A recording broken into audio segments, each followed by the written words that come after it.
Do you know what the most abundant element in the universe is? We'll give you a hint.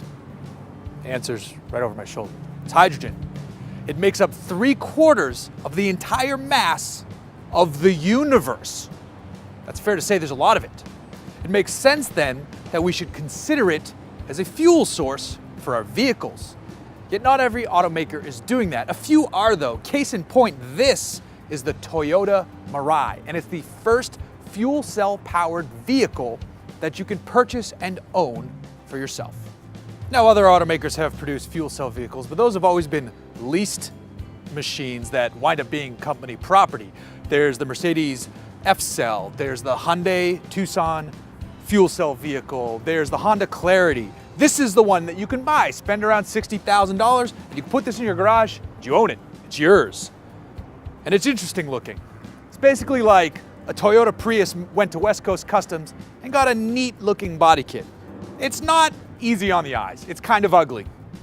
But it's also kind of futuristic, and that works in its favor. You've got 215 series Michelin primacies that you'd expect to find on something like this. Up front, you've got a big, low alien grille with some daytime running lights. You've got these big lighting elements here.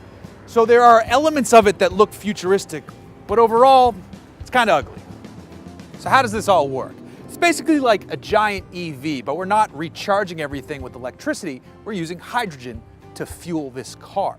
That hydrogen is stored in 2 carbon fiber high pressure fuel tanks, and they make up the fuel cell stacks. It feeds an AC synchronous electric motor, and it's good for just over 150 horsepower and just under 250 pound-feet of torque, and it sends power to the front wheels by way of a single speed transmission. So you've driven your Mirai around and the fuel gauge is reading a little bit low. That means you're going to have to find a hydrogen filling station. You would think it would be easy. Here in Southern California, it actually is decently easy. We have around 20 stations, I believe, in California. Nationally though, 31 total. That's it. They cost around $1 million to $2 million to build. That's before you get into the potential zoning issues, before you're even allowed to apply for the permit. So don't expect the infrastructure to catch up anytime soon. So if you really want this technology in your garage, you should probably move to Southern California. And then you come to this and you see H35 and H70. This isn't 93, 87 octane. These are different pressure levels. This is 350 bar, this is 700 bar. They're different pressure levels. To get the hydrogen into the tanks, we're talking about 10,000 PSI of pressure. That's a little bit more than you're used to with your old fuel pump. These connectors are aircraft grade connections to ensure that you don't blow stuff apart, not with the hydrogen, but based on the pressure that the hydrogen is being pushed into the car. So this is different. So if you like the Mirai, you've already made the compromise that you're going to live with the lack of fueling stations. Another compromise is the fact that this is not a 5-seater, it's a 4-seater.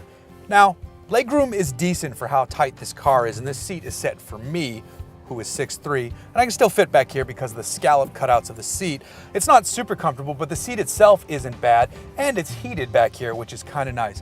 Headroom is a bit of an issue. If you're taller than me, you've got no chance, but it's not a terrible place to sit. Just remember, 4 seats, not 5 seats.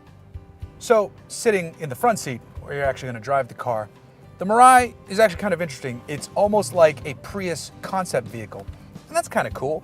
The stark, glossy black finish against the matte finish, this not quite carbon fiber, but almost digital looking trim pieces are kind of neat. There's still some familiar Toyota buttons and stuff like that, but they're pushed just a little bit forward into the future, which makes sense for a vehicle like this. Now, most important though, for someone like me, is how it's gonna drive, because electric vehicles, which as much as I hate to say it, I don't really hate to say it, but they are the way of the future.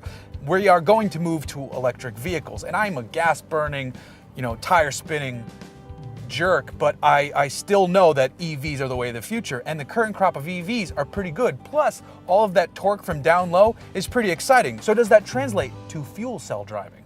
So first impressions right off the bat. It's like a hybrid EV deal going on here. You've got that whir and that whine that you've come to expect from some EVs. Now, the steering is typical numbness, electronically boosted power steering. It snaps back to on center in this weird manner, but I'm not expecting a Lotus here. So it's fine for the application. You're only dealing with those 215 series Michelin Primacies anyways, which are for EVs and electric vehicles. Now, the brakes are very much familiar regen brakes. When you push on those, the initial press, there's not a lot of braking there. You have to really press through that to get to the actual braking, because that initial braking is kicking energy back into the system. Visibility is great. This is a huge forward windshield. Even with modern, fatter A-pillars, you've got great forward visibility. These side windows extend a long way too, so you've got great visibility there as well. That's an unexpected benefit. The rear window is a little bit small, but not any smaller than any modern sedan you might find in this class, so that's pretty nice. Now, the center stack sits up nice and high, so you can easily read what's going on here. So I can see my Pearl Jam radio and my map, which I'm going to have to use to find other filling stations eventually.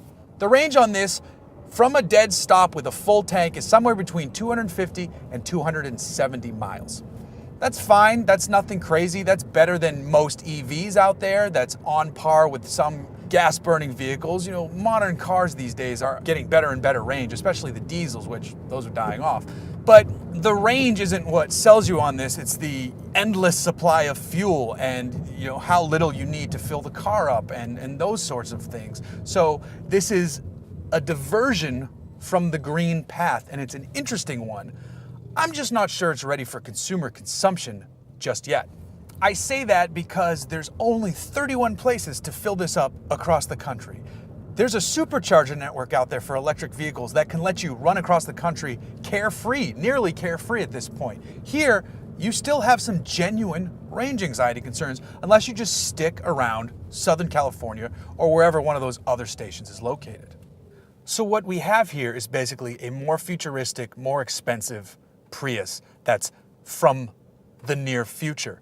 And that's fine, and it's mildly interesting. It drives like a Prius. 0 to 60 takes you around 9.5 seconds. The top speed is 108 miles an hour, limited by drag. You get up to a point in the aerodynamics, just go, nope, we're done. So if you're interested in different fuel technologies that are out there, this car would be very interesting to you.